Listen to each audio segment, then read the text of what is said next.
Bismillahirrahmanirrahim. Assalamualaikum warahmatullahi wabarakatuh. Alhamdulillah, salatu wassalamu ala rasulillah wa ala alihi wa sahbihi wa man walah ma ba'd. Thulabat thalibat KMI kelas 11 yang dimuliakan Allah Ta'ala. Kita sampai sekarang di bab 20. Dan tugasnya tolong dihafalkan bab 17 sampai 19 ya. Dan ditambah bab ini juga. Sekarang kita bahas qala al-mu'allifu rahimahullah ta'ala babu ma jaa'a annal ghuluwa fi quburi shalihin yusayyiruha authanan tu'badu min dunillah. Bab dalil-dalil yang datang tentang ghulu terhadap kuburan orang soleh dan menjadikannya sebagai sesembahan selain Allah, ya, dan menjadikannya sesembahan yang disembah selain Allah. Keterkaitan dengan kitab Tauhid kita baca dulu. Annal musannifa rahimahullah lamma hadara fil babi alladhi qablahu minal ghuluwi fi shalihin arada an yubayyina fi hadzal bab annal ghuluwa fil quburi wasilatun ila syirki. Bahwa di bab 19 itu yang ditekankan adalah larangan ghulu terhadap orang-orang soleh. Adapun di bab 20 ini yang ditekankan adalah larangan ghulu terhadap kuburan. Jadi kalau kemarin orang solehnya, sekarang kuburannya, paham ya, kuburan secara khusus sekarang. Kenapa? Karena bersikap ghulu terhadap kuburan itu akan mengantarkan kepada kesyirikan al-mudhadi lit tauhid yang bertentangan dengan tauhid. Wa dzalika bi ibadatil amwat. Ya, kenapa? Karena mengagungkan kuburan itu nanti ujung akhirnya adalah menyembah yang telah mati. Kama arada aidan at-tahdhira minal ghuluwi fil kubur. Sebagaimana di sini di bab 20 ini Syekh Muhammad bin Abdul Wahab ingin memperingatkan kita semua dari bersikap ekstrim, bersikap melampaui batas dalam masalah kuburan. Dan qadarul masyafa'al itu masalah besar ya di Indonesia. Ya, benar-benar terjadi kuburan itu diagungkan, ya. Rawa Malikun fil Muwatta. Imam Malik meriwayatkan dalam kitab beliau yang sangat terkenal Al-Muwatta. Imam Malik, ya, wal Imamu Malik ibnu Anas ibni Malik ibni Abi Amir al-Asbahi. Imam Malik, ya, beliau adalah Malik bin Anas bin Malik ibni Abi Amir al-Asbahi, ya. Imamu Daril Hijrah, ya, imamnya kota Madinah, wa ahadul a'immatil arba'ati, dan salah satu dari 4 imam yang sangat terkenal, ya, madhab fikihnya ya dianut di seluruh penjuru dunia, ya, madhab Maliki kalau dijulukinya begitu, ya. Beliau meninggal tahun 179 Hijriah rahimahullah ta'ala. Beliau mengatakan dalam kitab beliau, membawakan hadis ya dalam kitab Muwatta'nya, anna Rasulullah sallallahu alaihi wasallam qala, bahwa Rasul bersabda, Allahumma munada mabniun ala dhammi, ya, fi mahalli nasbin. Munada mabni di atas dhammah dalam mahal nasab Allahumma, ya. Wal mim al musyaddadah zaidah. Mim yang ditasdid di belakang ini adalah mim tambahan, ya. Nabi berdoa, Allahumma la taj'al qabri wathanan yu'bad. Ya Allah, jangan engkau jadikan kuburanku sebagai wathan yang disembah. Apa itu wathan? Huwal ma'budul ladzi la suratalah. Wathan itu adalah sesembahan, sesuatu yang disembah yang tidak memiliki bentuk tertentu, ya. Kal kubur, seperti kuburan, asjar, pohon, wal umat, ya, apa tiang-tiang, hiton, wal ahjar, ya, tembok maupun apa batu-batu dan yang semelainnya, itu semuanya namanya wathan kalau disembah selain Allah. Jadi wathan ini lebih global daripada sonam. Kalau wathan itu umum, apa wae sing disembah selain Allah itu namanya wathan. Adapun yang disembah yang memiliki bentuk di paha dan sebagainya itu namanya sonam, paham? Maka Nabi berdoa, ya Allah, jangan jadikan kuburanku sebagai apa? Sesembahan, sesuatu yang disembah, ya Allah. Ishtadda ghadabullahi ala qaumin ittakhadu kubur anbiya'ihim masajida. Sangat keras kemurkaan Allah kepada satu kaum yang menjadikan kuburan nabi-nabi mereka sebagai masjid. Ya, dalam Muwatta ini ya. Baik, makna global dari hadis ini. Ya. Khafa sallallahu alaihi wasallam an yaqa'a fi ummatihi ma'a qabrihi ma waqa'a minal yahudi wan nasara. Nabi mengkhawatirkan akan terjadi pada umat beliau apa yang telah terjadi dari kalangan orang Yahudi dan Nasrani ma'a kuburi anbiya'ihim, terhadap kuburan para nabi mereka, minal ghuluwi fiha, dari sikap melampaui batas terhadap kuburan para nabi mereka, hatta sorot authanan, sampai kubur nabi mereka itu dijadikan sesembahan selain Allah. Faraghiba ila rabbihi an la yaj'ala qabrahu kadzalika. Maka Nabi sangat berharap, raghiba ya. Raghiba ila, sangat berharap kepada Allah Ta'ala agar jangan menjadikan kuburan beliau sebagai kuburan yang disembah sebagaimana kuburannya nabi-nabinya Bani Israel yang diagungkan itu, ya. Thumma nabbaha sallallahu alaihi wasallam ala sababi luhuki syiddatil ghadabi wal la'nati bil yahudi wan nasara. Kemudian Nabi menerangkan akan sebab, ya, diberikannya kemurkaan Allah yang sangat besar kepada orang Yahudi dan Nasrani. Annahu ma fa'alu min haqqi kuburil anbiya, bahwa sebab kemurkaan Allah pada mereka itu adalah apa yang mereka lakukan terhadap kuburan para nabi mereka. Hatta sayyaruha authanan tu'bad, sampai mereka menjadikan kubur-kubur nabi mereka sebagai sesembahan yang mereka sembah. Fawaqa'u fi syirkil azimil mudadilit tauhid, sehingga mereka jatuh ke dalam syirik besar yang bertentangan dengan tauhid. Keterkaitan hadis dengan bab anal ghulu wa fil kuburi yaj'aluha authanan tu'bad, bahwa sikap hulu terhadap kuburan menjadikannya sesembahan yang disembah selain Allah, ya.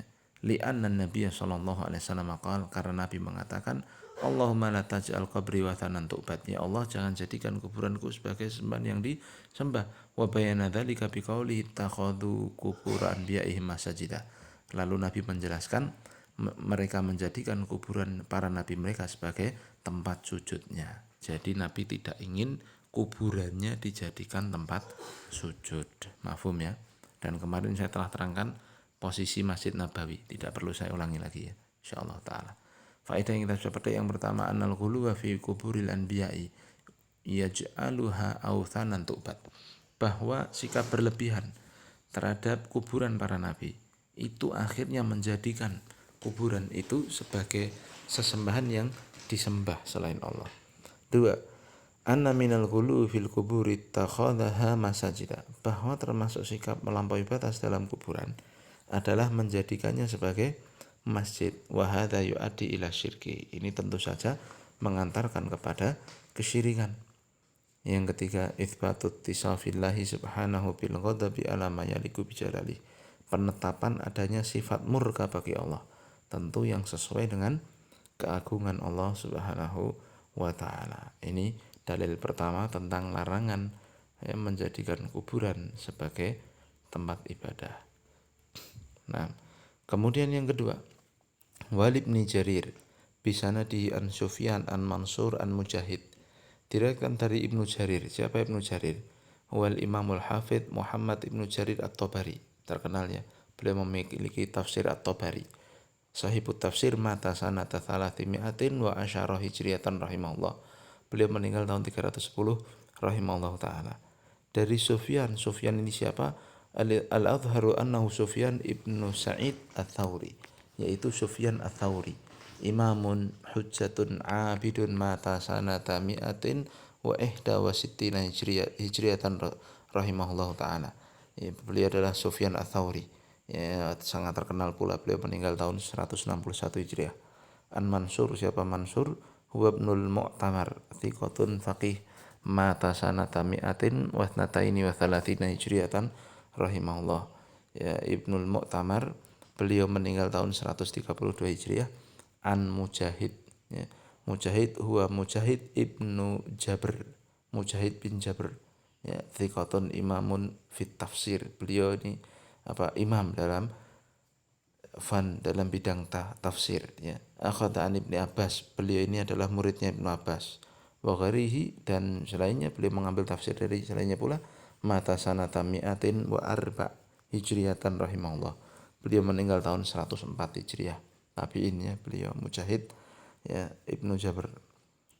Nah, nah, apa yang diriwayatkan dengan sanad ini ya, tentang firman Allah Subhanahu wa taala, tentang tafsir surat An-Najm ayat 19, di mana Allah mengatakan afara'aitumul lata wal uzza, tidakkah kalian lihat Lata dan Uzza? Qala kana yaluttu lahumus sawiqa famata fa'akafu ala qabrihi. Lata ini adalah orang yang dulu mengadon tepung bagi jamaah haji ya. Lalu dia mati, lalu orang-orang mendatangi kuburan iktikaf di situ. Lihat, yalutus sawiq ay yakhlituhu bisamnin wa nahwihi, mengadon tepung dengan minyak samin dan selainnya ya, diberikan gratis untuk jamaah haji. Ketika Lata ini meninggal, orang-orang akafu ala qabrihi, iktikaf itu maknanya akbalu, datang ke situ, wa wadhabu, lalu continue terus datang ke situ, wahtabasu alaihi, dan menahan diri di situ, artinya berdiam di situ ya, mereka beriktikaf di situ ya. Masya Allah. Jadi yang dimaksud dengan afara'aitumul lata wal uzza wa manata tsalitsatal ukhra alakumudz dzakaru wa lahul untha, sampai akhir kan ayatnya ya. Yang dimaksud Lata di sini adalah ini tokoh ini, orang soleh yang dulu sukanya bikin adonan tepung lalu dia mati ya. Setelah dia mati ya Pak, membuat adonan roti tepung dibagi untuk jamaah haji gratis, kan perbuatan yang sangat mulia itu. Nah, ketika mati ya, orang-orang datang ke kuburannya, iktikaf di kuburannya. Jadi syahidnya di kalimat iktikaf di situ nih. Pembahasan kita kan masalah kuburannya. Nah, jadi mereka iktikaf di kuburannya. Wa kadza qala Abul Jauza. Demikian pula Abul Jauza mengatakan, Abul Jauza huwa Aus ibnu Abdillah Ar-Rab'i, thiqatun masyhurun mata sanata thalathin wa thamanina hijriyatan rahimahullah. Beliau adalah rawi yang siqah dari kalangan tabi'in. Beliau meninggal tahun 83 hijriah. Beliau mengatakan an Ibni Abbas, beliau meriwayatkan dari Abdullah bin Abbas, kana yalutus sawiqa lil hajj. Lata ini adalah orang soleh yang dulu sukanya membuat tepung, adonan roti yang dibagikan gratis untuk jamaah haji. Kenapa tafsir ayat ini disebutkan dalam bab ini? Kita baca keterkaitannya dengan bab anna sababa ibadatil lata huwal ghuluwu fi qabrihi hatta sara wathanan tu'bad. Bahwa intinya ya, Lata di sini ya, sebab mereka menyembah Lata itu adalah karena mereka bersikap hulu dalam masalah kuburannya. Kasih garis bawah di sini ya. Mereka mengagung-agungkan kuburannya Lata sampai akhirnya menjadi tempat, menjadi sesuatu yang disembah selain Allah. Jadi itu ya. Nah, dan luar biasa ya, di Jawa Timur banyak seperti itu ya, kuburan yang diagungkan, masya Allah, yang akhirnya meminta di situ, sholat di situ ya, baca Quran di situ dan selainnya di situ, ibadah di situ. Subhanallah, benar-benar fenomena ya, kalau diingatkan ya tidak mau ya. Semoga Allah menyadarkan mereka ya, karena itu benar-benar kesyirikan besar ya. Jangan sampai di akhirat baru menyesal. Taib. Kemudian dalil ketiga di bab ini, insya Allah selesai ini ya. Wa Ibni Abbas radhiyallahu anhu maqala, dari Abdullah bin Abbas ya radhiyallahu anhu, beliau mengatakan la'ana Rasulullah sallallahu alaihi wasallam zairatil kubur. Rasul sallallahu alaihi wasallam melaknat zairatil kubur, ai minan nisa, wanita-wanita tukang ziarah kubur. Masya Allah. Jadi Rasul melaknat ya, wanita-wanita yang hobinya ziarah kubur, wal muttakhidina alaihal masajid wa suruj, dan Rasul sallallahu alaihi wasallam juga melaknat orang-orang yang menjadikan kuburan itu sebagai masjid dan suruj. Suruj alladzina yuqiduna suruja alal maqabiri wa yudhi'unaha, orang yang meletakkan apa lampu-lampu lampion atau apa lentera ya di atas kuburan untuk meneranginya. Nah, jadi yang dilaknat Rasul ini ada dua golongan. Yang pertama wanita yang hobinya ziarah kubur.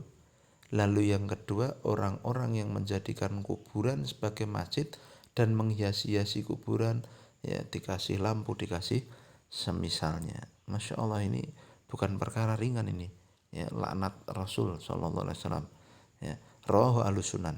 Ya, hadis ini diriwayatkan oleh Ahlus Sunan. Abu Dawud, Tirmidzi, wa Ibnu Majah. Kalau disebut Ahlus Sunan itu tiga rawi hadis ini ya. Walam yarwin Nasai, dan tidak diriwayatkan oleh Imam Nasai. Makna global dari hadis ini, ya doa sallallahu alaihi wasallam bil laknati.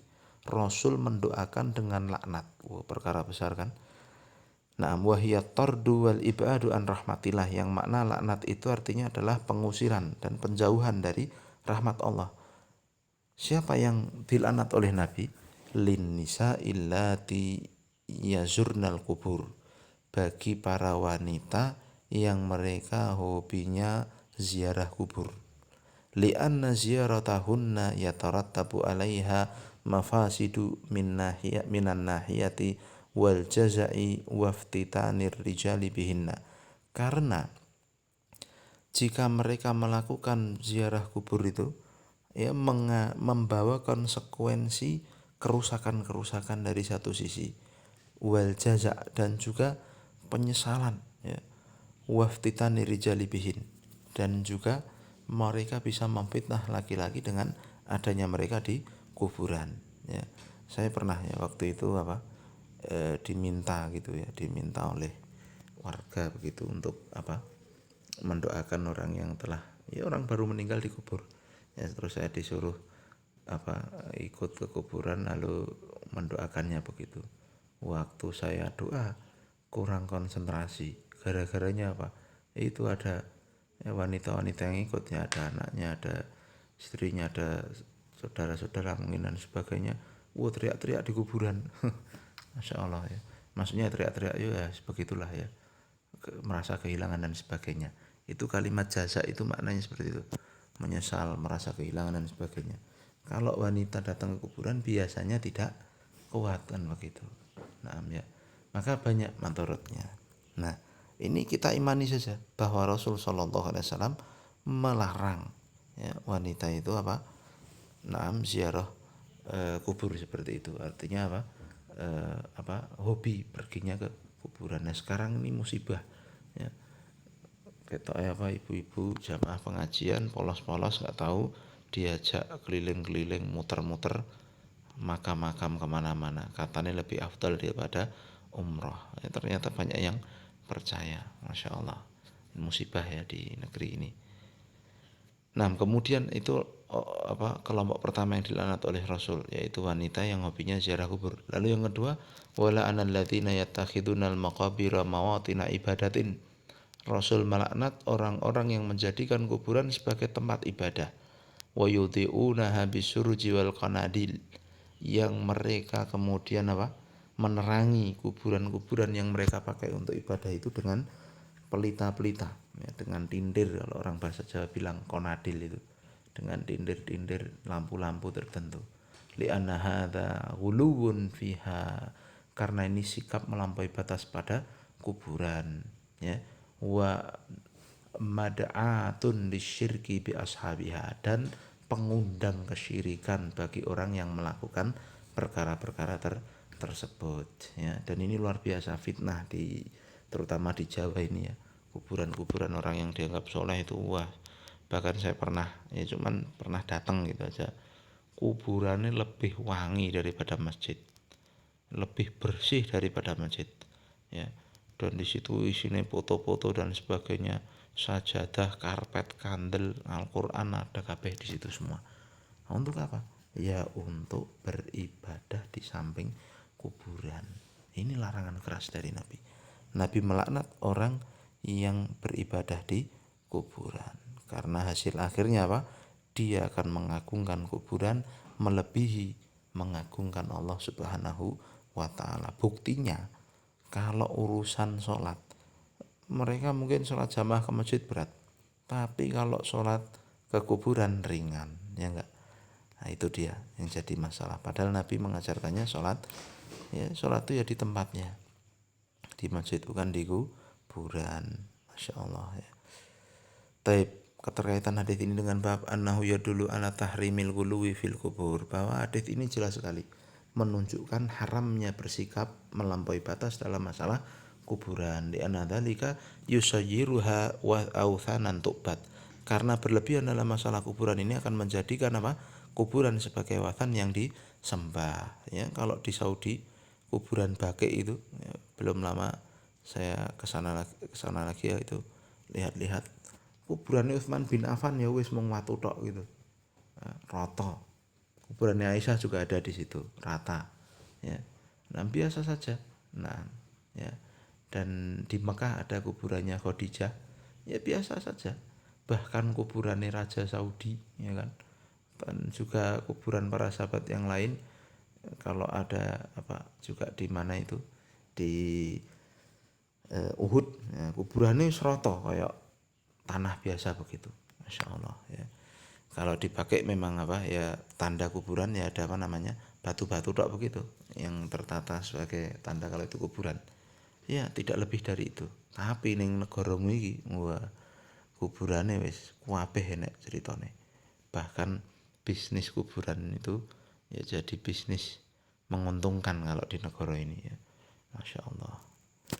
Gara-gara sapa itu ya, nah gara-gara orang yang berbisnis di dalam masalah kuburan ya, untuk duit, gara-gara jadi tukang doa nih dan sebagainya, dan kuburannya lebih megah daripada masjid, masya Allah. Dan ibadah di kuburan lebih khusyuk daripada di masjid ya, kata orang-orang tersebut.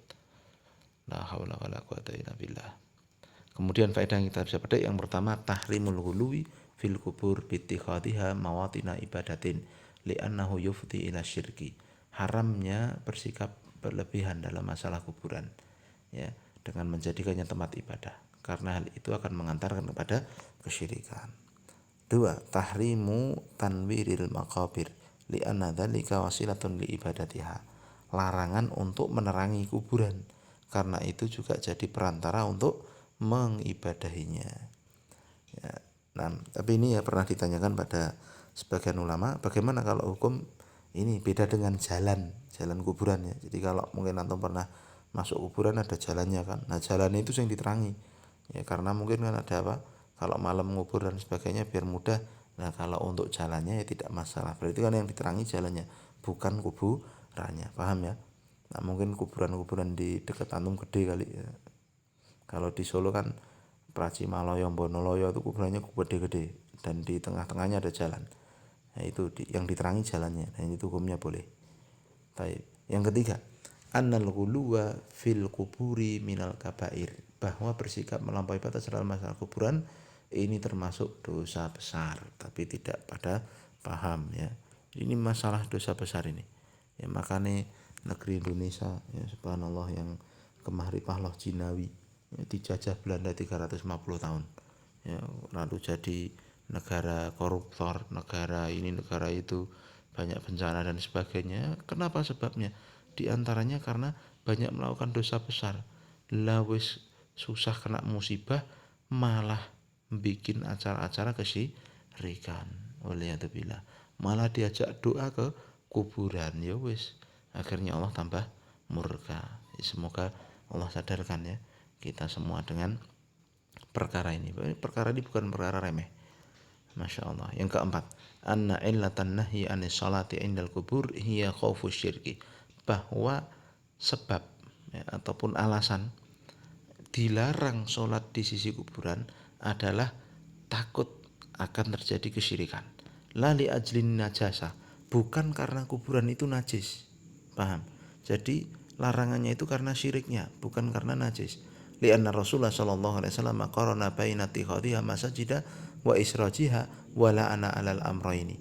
Karena Rasul mengkaitkan antara laknat Rasul bagi orang yang menjadikan kuburan sebagai masjid dan menerangi kuburan dengan dua perkara, yaitu apa? Naam, menjadikan kuburan sebagai masjid dan meneranginya, itu yang dilarang kan di situ ya, jadi ibadahnya yang dilarang. Walaisal la'nu ala isrojiha min ajli najasati fakadha sholatu indaha, dan bukanlah larangan Rasul itu karena kuburan itu tempat najis, bukan ya. Dan sholat di sampingnya itu, di samping kuburan itu apa karena kuburannya najis, bukan, tetapi karena takut dari kesyirikan ini. Paham ya? Inilah bab 20 ya, tolong dihafalkan. Soalnya target kita sampai bab 35. Kalau bisa sampai bab 40 ya. Karena di KMI kelas 3 semester 1 nanti harus selesai nih kitab tauhid. Nah, ya, tolong dihafalkan dengan baik. Ya, tugasnya itu kita akhiri subhanakallahumma wa bihamdika asyhadu an la ilaha illa anta astaghfiruka wa atubu ilaik. Assalamualaikum warahmatullahi wabarakatuh.